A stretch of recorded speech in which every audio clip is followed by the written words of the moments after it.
Shabbat Shalom, Shavuot, un des grands événements de Shavuot, c'est la lecture des 10 commandements.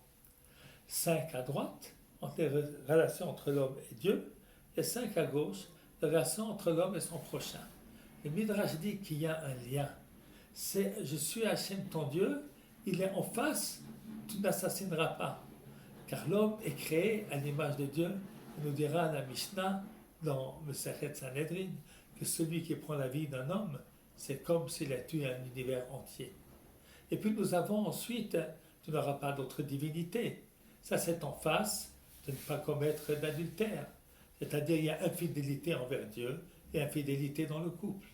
Et puis nous avons ensuite le Tissa Shem Hashem Elokecha Lashav, de ne pas prononcer le Dieu en vain, de ne pas faire de faux serments. Eh bien ça c'est en face de l'interdiction de voler.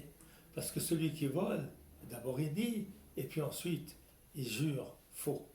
Et puis le quatrième commandement, c'est souviens-toi du jour du Shabbat. C'est en face de l'Otan Ebreach Haïtchakia, de ne pas faire de faux témoignages. Car Shabbat, nous témoignons que c'est Dieu qui a créé le ciel et la terre. De ne pas faire Shabbat, c'est comme de faire un faux témoignage. Le plus difficile, c'est le dernier. Kaved et avicha ve'timecha, honore ton père et ta mère, en face de l'Otachmod.